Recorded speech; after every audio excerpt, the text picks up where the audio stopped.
Today, Junior. Raw Mike Richards, brought to you by Bell Lifestyle Products. Hello. Also streaming live on sauga960.ca. And now from the Bell Lifestyle Studio, here's Mike. It is 8:41. Raw Mike Richards. It is a Wednesday. For some, it is a game day. People in this area are saying it's not a game day. I know it's not. Oh, I know it's not. I know last night when I turned on and I saw the Tampa Bay Lightning playing the Florida Panthers, I'm thinking, and nobody here, nobody here is watching. No, now it's on to the Blue Jays.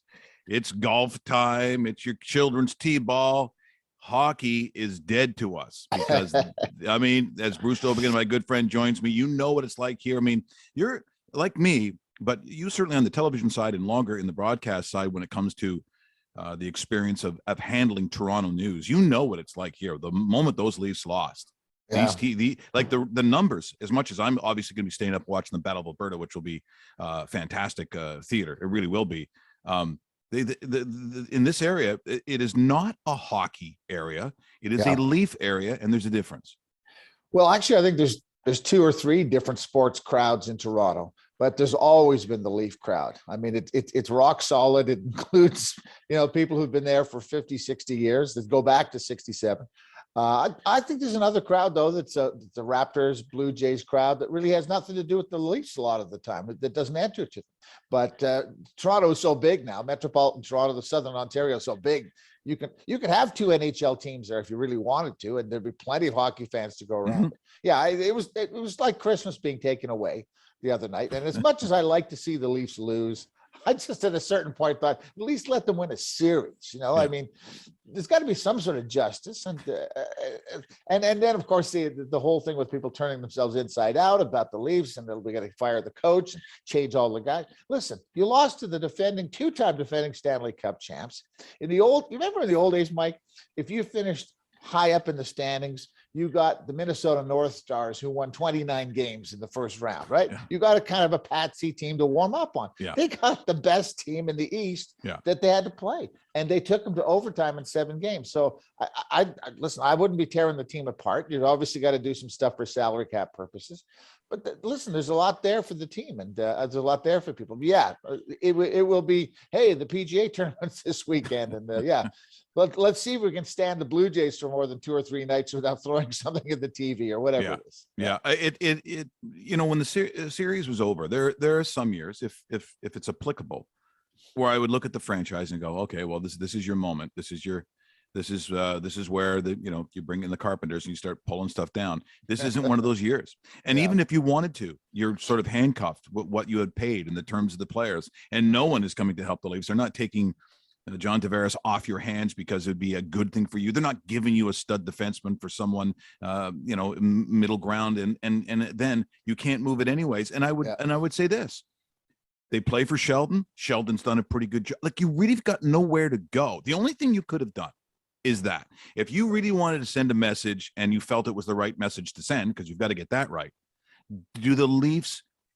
Do they become a markedly better team if Barry Trotz is their coach? If Pete DeBoer comes in, are they a better team? And if you don't think that's the answer, then you're tinkering with guys, 3rd, 4th line. Maybe you pick up some younger defenseman here and there, but that's basically it, Bruce. You have no options. I'm serious. I would seriously consider the Barry Trotz option. I remember the Red Wings back in the 90s.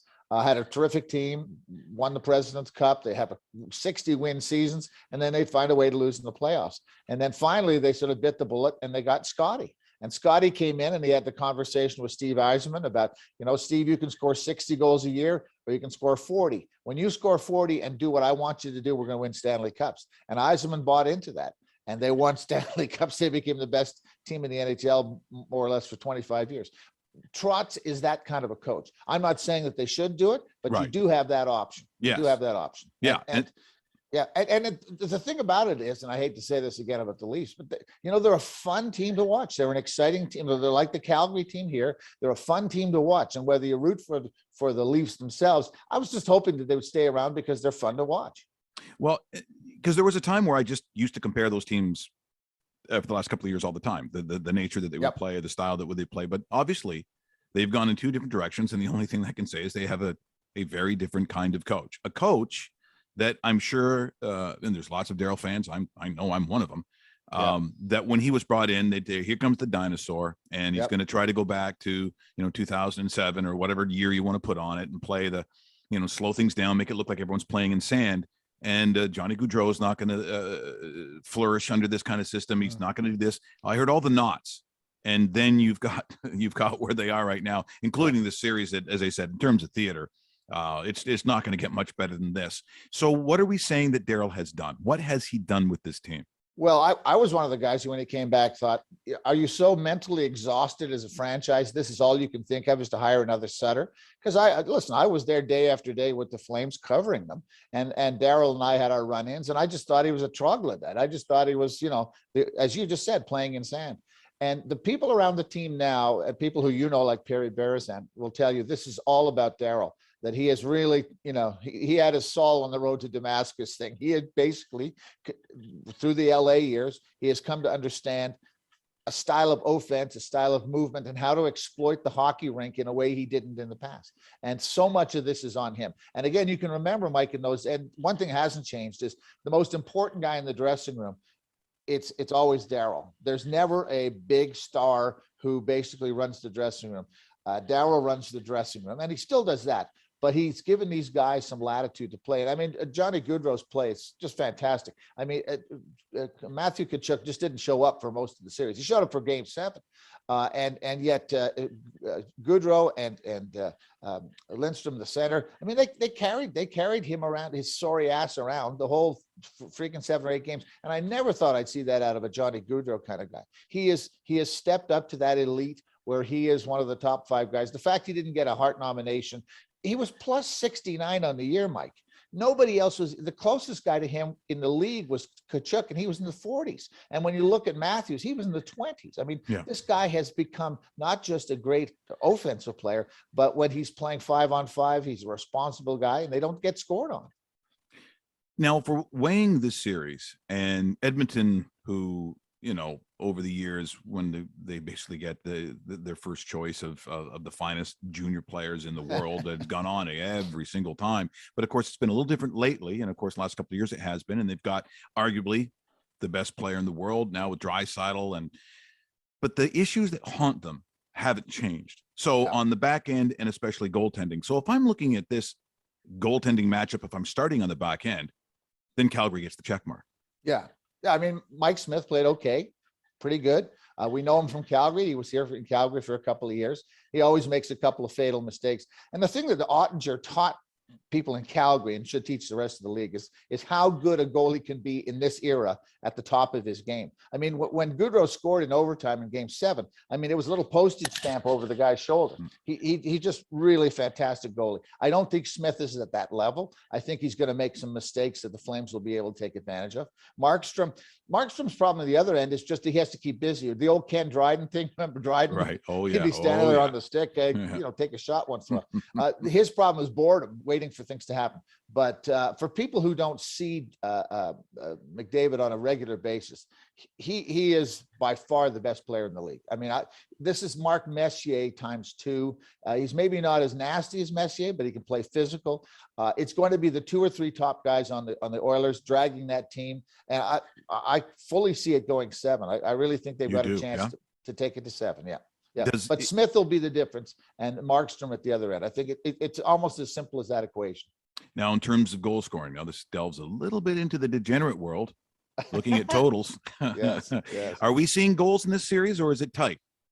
I think it won't be as bad as the Dallas series. I mean, Dallas was a veteran team, and Bones, Rick Bowness, knew how to, to slow things down on the Flames. I don't think the Oilers as a team are disciplined enough to slow them down. So if you're looking at plus minus, I think we're going to see a little more plus in this series. Yeah. The last one was the goals were hard to come by in the previous series, but I think we should see a fair bit of scoring in this series. And listen, the Flames got nothing out of Tyler Toffoli. They got nothing out of Tkachuk. They got nothing out of Dubé. They got nothing out of Mangiapane virtually through the whole series. And these are guys who all had 20, 30, 40 goals. So there is the ability to score if even a crack opens up on this team. And the only concern I have for the Flames is maybe injuries, problems at the back end. Chris Tanev is out at the moment, and that will be a big loss for them. But the Oilers just don't have depth on the back end. They don't have the discipline yet, and they don't have a coach who's been through this the way Darryl has. If there's an advantage in coaching, it'll be for Darryl. Now, the way that, and again, people sort of look ahead of time, so they have to get through the Oilers. But let's just say it is Colorado that they'd have to face, which they obviously have. What does that feel like in Calgary? What is your take, if indeed that was a series? Well, again, having been here for a long time, the most important thing for the Flames on an annual basis is to beat the Oilers. It always upsets people if the Oilers don't get in the playoffs so that the Flames can beat them. So there's that. And then maybe down here, there's the Stanley Cup. That's the priority, right? It was the Habs and the Leafs were like that for a long time. Oh, well, if we're miserable and they're more miserable, then it's been a good season for us. So beating the Oilers would be such a high that it might be a little bit difficult to wrap their heads around Colorado. Colorado's my as a futures bet, I took Colorado. I think a lot of people did. And I think a lot of what people I saw last night didn't change my mind particularly. Right. They're a really good team. I know we're going to run out of time because this is how radio works. We got 3 minutes here. I do want to jam in here, just reading about Phil and just a weird darkness. I think as Bryson DeChambeau, who does talk to him, and Bryce said that he's kind of gone dark, maybe in more ways than one. But boy, considering just a year ago and how you're talking about him, and it almost coming down that fairway, it was like something out of a fantasy or a Beatles movie or something. I don't know how to describe it. And now you got this. I really, there's a part of me that feels really bad, but just it is such an odd turn. Yeah, he brought it on himself. I mean, the stories that are coming out, he has big personal problems. I think he has big financial problems. He needs the money from this Saudi league. He really needs it. That's one of the reasons he's pushing it. They had the story came out about what did he lose, $100 and something million gambling over 4 years. I mean, he was making good coin, but nobody can absorb those kind of losses. He's always been Phil. It's always been about him. And I think he was genuinely shocked that when he started yapping about the Saudis and how, they cut heads off and they throw gays off building. But, this is an opportunity for us. He thought it would all be just taken. That's Phil, right? And all of the worst things about him have surfaced. I feel badly. It was going to be good theater to see him and Tiger. We won't see it. I think he has a chance for redemption. I also think, listen, the PGA Tour is not a perfect place. I have no problem with the upstart league. If you're a guy like a Kevin Na and you can win 2 tournaments there and make yourself secure financially for your life, you're going to start to consider it. And I would think that some of these guys would like to go. And I think people are going to want to challenge it in court, that the restraint of trade, that you couldn't let them play in the PGA, you can let them play in the Masters. I think that's an element. But for Phil, listen, he's always been a guy who's flirted with it, and gambling and things like that. The stories you heard around Calgary, he'd come here and he'd play the owners of the Flames for like, I don't know, $10,000 a hole or something, and make them pay up in US dollars, and they lost to him. And he's always been a bit of a flake. So it's sad to see an athlete go that way, but it is so many of them with the big money, hanging out with Charles Barkley and those guys. It's a bad equation. Now, just before I let you go, people should know you have your own website, correct? Yes. You have some. Where can we go to get more Bruce Dowbiggin? Well, it's called Not the Public Broadcaster. I was at CBC for a long time, which is the public broadcaster. And my thing is Not the Public Broadcaster. We do a couple of columns a week. And of course, my Twitter site is at Doughboy, DOWBBOY. And that's where you can read a lot about the books and stuff that we were working on. The last one, Inexact Science, you were kind enough to have Evan and I on, my son Evan, and talking about the 6 most compelling drafts in NHL history. So I know you're looking at the clock there, but when we get to draft time, we'll come on and we'll talk a little bit more. So that's where you find a lot of the baseball stuff and the hockey stuff and all that sort of stuff. And it's a little political stuff once in a while too, and gambling. Yeah, once in a gambling, while. Lots of gambling. I think isn't politics gambling really when you think about it? Isn't it? Pretty much.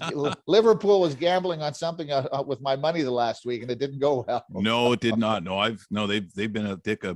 Liverpool's not been kind to me this year. No, they have not. Hey, Brewster, so great to see you. And you too, Mikey. We'll think of you here on the Red Mile. The Twitter has just blown up in the last couple of days. I had to put the Steve Armitage, and people should understand too. Yeah. One of the reasons the Steve Armitage thing took off, at least in my head, is I did it first on the Team 1050, and Paul Romanek was my partner, and that's the first Steve Armitage I ever did. And then you wrote about it in the Globe. Was it the Globe or the? I think the first time was in the Calgary Herald, and then the Globe.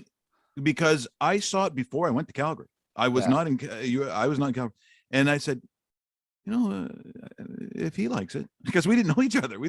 I said, well, Bruce Dowbiggin likes it. Maybe there's something to this. And then of course it just, we know where that went. Yeah. People, it's not a day goes by I don't mention your name, and all the skits come out and the VJ stuff and everybody here. It's still, they miss you. They miss you. Yeah, I got to get on a plane. And I miss you. Your wine cellar misses me too, don't they? Well, I miss you with both bullets when it comes to my wine cellar. Yeah. Brewster, you take care. We'll talk to you again very soon, my friend. Okay, we'll be in touch. Thanks, Mikey. That is Bruce Dowbiggin calling us here from Calgary this morning. It's a little past 8:55, 8:57. Here is the traffic one more time with Brendan.